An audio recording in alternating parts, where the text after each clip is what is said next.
හැම දිනාටම සුබ දවසක් වේවා කියලා ප්‍රාර්ථනා කරනවා. එක ආච්චි කෙනෙකුයි සීයා කෙනෙකුයි බොහොම සතුටින් විවාහ ජීවිතය ගත කළා.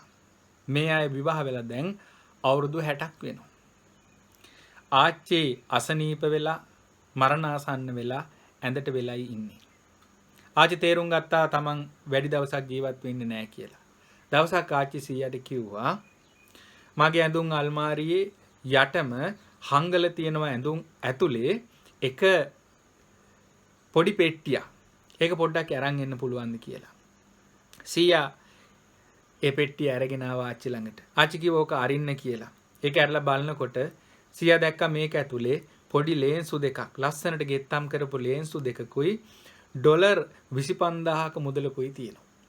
ආච්චි කිව්වා මම ඔයත් එක්ක විවාහ වෙලෙන්න දවසේ මගේ ආච්චි මට ගෙතුම් කට්ටක් තෑගි කළා පණිවිඩයකුත් එක්ක.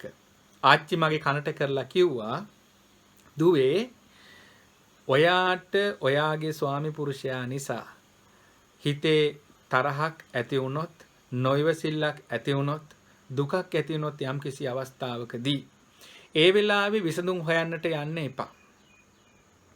ඒ ප්‍රශ්නේ පස්සේ විසඳ ගන්න පුළුවන්. ඔයාගේ අවධානයේ හිත වෙනස් කරගන්නත් එක්ක ලස්සන ලේන්සුවක් ගෙත්තම් කරන්නේ වෙලාවේදී කියලා කිව්වා.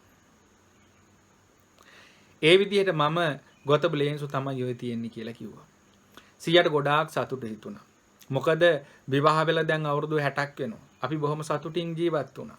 මේ අවුරුදු 60 ඇතුළතම මම නිසා මගේ බිරිඳගේ හිතේ තරහක් අමනාපකමක් ඇති වෙලා තියෙන්නේ අවස්ථා දෙකකදී පමණයි. සීයා ඇහුවා ඉතින් මෙච්චර සල්ලි ගොඩක් ඇයි මේක ඇතුලේ? ඊට පස්සේ ආච්චි කිව්වා ඔච්චර කාලයක් මම ගොතපු ලේන්සු විකුණලා එකතු කරපු සල්ලි තමයි ඔය තියෙන්නේ. අවසානෙට මහපු ලේන්සු දෙක විකුණ ගන්නට තාම අවස්ථාවක් ලැබුණේ නැහැ කියලා.